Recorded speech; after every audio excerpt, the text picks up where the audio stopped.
Assalamualaikum warahmatullahi wabarakatuh. Kami dari kelompok 2 ingin mempresentasikan hasil laporan proyek basis data bertemakan penyewaan kos. Saya Ezra Tahirosi. Saya Emri Renoval. Dan saya Aji Prima Saputra. Untuk pendahuluan, rasa syukur dan pujian kepada Allah Subhanahu wa taala yang Maha Pengasih lagi Maha Penyayang. Kelompok proyek mata kuliah pengembangan aplikasi kami telah selesai. Untuk latar belakang, di industri penyewaan kos telah menjadi bagian integral dari kehidupan modern, memainkan peran penting untuk menyediakan fasilitas akomodasi bagi keperluan masyarakat, terutama sewa kos. Dalam proyek ini memudahkan masyarakat untuk menyewa kos lewat online. Skenario pelaksanaan tugas proyek basis data. Yang pertama, penentuan topik proyek, yaitu bertemakan sewa kos. Untuk desain proses bisnis proyek, yaitu ada pelanggan, petugas, dan pemilik. Untuk pelanggan itu memulai registrasi terlebih dahulu, lalu login dan memilih jenis kos. Untuk petugas memberikan beberapa tipe kos, lalu pelanggan memilih jenis kos yang ingin disewa dan tersedia. Dan lalu pelanggan memulai transaksi dengan petugas. Lanjut untuk kerancangan modul data IRD, yaitu ada entitas admin, pelanggan, transaksi, diskon, dan pemilik. Seperti yang Anda lihat. Dan ini ada relasi dan atributnya.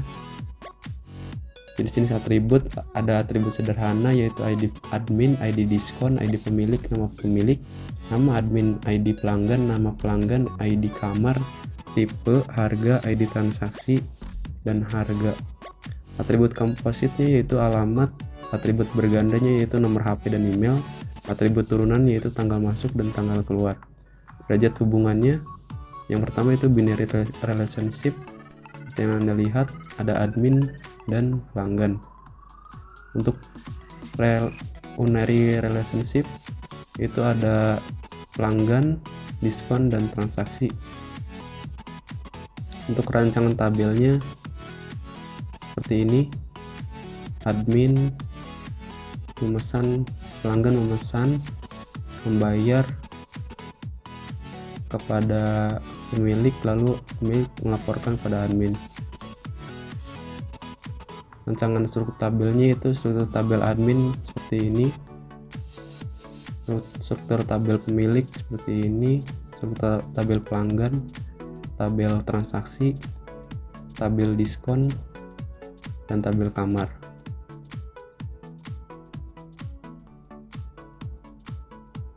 Kamus data tipe entitasnya ini yaitu seperti ini. Admin, ID admin sebagai primary key. Untuk entitas pemilik, ID pemilik sebagai primary key. Pelanggan, ID pelanggan sebagai primary key. Untuk transaksi yaitu ID transaksi primary key, ID kamar sebagai foreign key, ID pelanggan sebagai foreign key, ID admin sebagai foreign key. Untuk entitas diskon yaitu ID diskon sebagai primary key, ID transaksi sebagai foreign key, dan entitas kamar yaitu ID kamar sebagai primary key.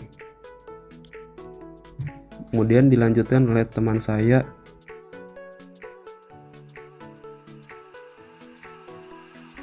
Oke, kemudian saya akan menjelaskan tentang implementasi SQL-nya.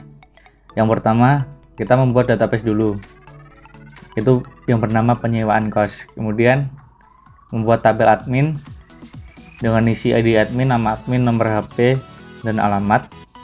Kemudian menampilkan tabelnya. Setelah itu membuat tabel pemilik dengan isian ID pemilik, nama pemilik, nomor rekening, dan email pemilik. Kemudian menampilkan tabelnya. Setelah itu membuat tabel pelanggan dengan isian ID pelanggan, nama pelanggan, alamat, nomor rekening, dan email. Kemudian tabel kamar dengan isian ID kamar, tipe, dan harga.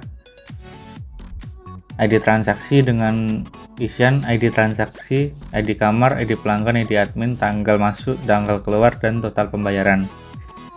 Setelah itu yang terakhir, membuat tabel diskon dengan isi ID diskon, ID transaksi, jenis diskon, dan jumlah diskon. Setelah selesai membuat tabel, kemudian kita menginputkan data pemilik. Contohnya data pemilik ini dengan ID 1213, nama Aci, kemudian dengan nomor rekening 213245353, dengan email pemilik aci@gmail.com. Kemudian memasukkan data admin seperti ini.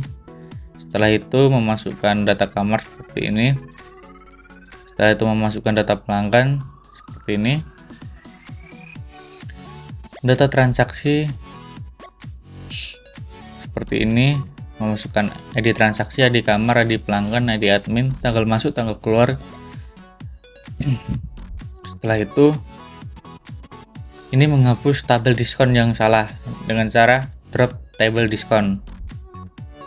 Setelah itu membuat tabel diskon yang benar seperti ini, dan menambahkan alter tabel diskon foreign key, yaitu ID transaksi sebagai foreign key dengan reference ID transaksi pada tabel transaksi. Menampilkan tabel admin dan diskon. Setelah itu memasukkan data diskon seperti ini. Nah, ini kemudian yang terakhir itu membuat program trigger seperti ini. Selanjutnya dijelaskan oleh teman saya, Muhammad Ridho Naufal. Saya akan melanjutkan tentang implementasi dalam aplikasi dan penerapan webnya. Berikut posternya. Selanjutnya terdapat menu yang pertama, yaitu ada menu register dan login. Berikut tampilannya, yaitu ada nama, alamat, nomor telepon, email, username, password, kemudian register. Selanjutnya ada menu sewa kos. Di menu sewa kos ada inputan nama, alamat, kamar tersedia, status laki-laki atau perempuan, fasilitas, dan harga per 3 bulan, harga per 6 bulannya, dan harga per tahunnya. Kemudian yang terakhir itu ada untuk history daftar jika sudah memesan kamar. Di sini kita inputin yaitu namanya Ridho, kamar yang tersedia itu 3, harga per 3 bulannya 2 juta, harga per 6 bulannya 4 juta, harga per tahunnya itu 8 juta. Sekian. Kesimpulan dari proyek ini yaitu adalah menjadi dasar bagi perancangan dan implementasi proyek sistem informasi penyewaan kos, serta menciptakan visi dan jelas tentang dampak positif yang diharapkan dapat dihasilkan untuk menjawab tantangan di industri perkosan saat ini. Dengan demikian, diharapkan proyek ini dapat memberikan manfaat langsung dalam meningkatkan efisiensi operasional perkosan, meningkatkan kualitas layanan sewa, dan memberikan pengalaman menyewa yang lebih memuaskan bagi penghuni. Sekian presentasi dari kelompok 2 kelompok kami akhiri dengan wassalamualaikum warahmatullahi wabarakatuh.